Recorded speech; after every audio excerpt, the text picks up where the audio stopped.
കാര്യം കേരളത്തിന്റെ സാമുദായിക ബാലൻസിങ് വെച്ച് ഇപ്പോ ഒരു നായർ മുഖ്യമന്ത്രി സ്ഥാനാർത്ഥിക്കുള്ള പോസിബിലിറ്റി മാത്രമാണ് നമുക്കിപ്പോ അറ്റ്ലീസ്റ്റ് കാണാൻ കഴിയുന്നത്.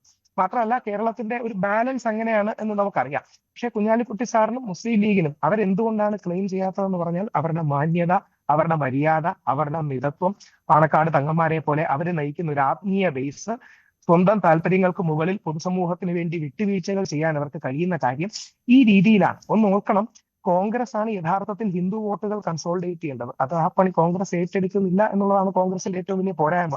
മുസ്ലിം ലീഗ് അവരുടെ ആ പണി കൃത്യമായി ചെയ്യുന്നുണ്ട്, കേരള കോൺഗ്രസ്സുകാർ അവരുടെ പണി ചെയ്യുന്നുണ്ട്. പക്ഷേ കോൺഗ്രസിന് ഒരു ബാലൻസിൽ ഭൂരിപക്ഷ സമൂഹത്തിന്റെയും അതോടൊപ്പം മതേതര സമൂഹത്തിന്റെയും വോട്ടുകൾ കൺസോളിഡേറ്റ് ചെയ്യാൻ കഴിയുന്നില്ല. ഈ പോരായ്മ കോൺഗ്രസ് ഇന്നല്ലെങ്കിൽ നാളെ തിരിച്ചറിഞ്ഞില്ലെങ്കിൽ കോൺഗ്രസിന്റെ തന്നെ സ്പേസ് അവിടെ നശിക്കുകയാണ്. യഥാർത്ഥത്തിൽ ഗാന്ധിജിയുടെ കാലം മുതൽ ആരാണ് കോൺഗ്രസ്? കോൺഗ്രസ് ആണ് ഇന്ത്യയിലെ ഏറ്റവും വലിയ ഹിന്ദു പാർട്ടി, അല്ലെങ്കിൽ ആയിരുന്നു ഇന്ത്യ ഏറ്റവും വലിയ ഹിന്ദു പാർട്ടി. അതിന്റെ നഷ്ടം പലപ്പോഴും സംഭവിക്കുന്നതാണ്. പിന്നെ കൗതുകമുള്ളൊരു നിരീക്ഷണങ്ങൾ നടത്താം. പലപ്പോഴും CPM-ന് ആര് മുഖ്യമന്ത്രിയാണെന്ന് തീരുമാനിക്കുന്നത് CPM-കാരാണ്, അല്ലെങ്കിൽ CPM-ന്റെ നേതാക്കളെ തീരുമാനിക്കുന്നത് CPM-കാരാണ്. BJP-യുടെ നേതാക്കളെ തീരുമാനിക്കുന്നത് BJP-യും RSS-ഉമാണ്. പക്ഷെ കോൺഗ്രസിൽ പലപ്പോഴും നേതാക്കളെ തീരുമാനിക്കുന്നത് കോൺഗ്രസ്സുകാർ മാത്രമല്ല, ജനങ്ങളും കൂടിയാണ്. മഹാത്മാഗാന്ധിയുടെ കാലം മുതലേ അങ്ങനെയാണ്.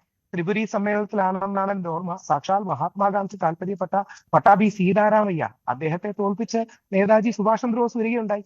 ഇപ്പം കോൺഗ്രസിലെ ഈ തമ്മിലടി എന്ന് പറയുന്ന കാര്യങ്ങൾ ഒരർത്ഥത്തിൽ ജനാധിപത്യ വൈബ്രൻസ് ആണ്, ഒരു ഡൈനാമിക് ഡെമോക്രസിയാണ്. അതിനെ നമ്മൾ പോസിറ്റീവായിട്ടേ കാണാവൂ.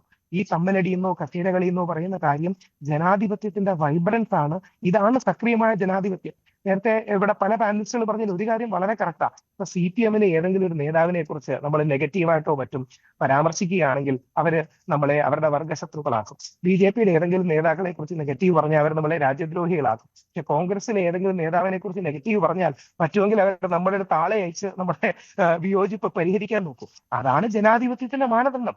യഥാർത്ഥത്തിൽ ആ അർത്ഥത്തിൽ കോൺഗ്രസ് പോസിറ്റീവാണ്. പക്ഷെ എനിക്ക് തോന്നുന്നു ഇപ്പൊ ശ്രീ KC വേണുഗോപാൽ അടക്കമുള്ളവരാണ് കോൺഗ്രസിന്റെ ക്യാമ്പുകളിൽ നിന്ന് ശക്തമായി ഉയർന്നു വരുന്നത്.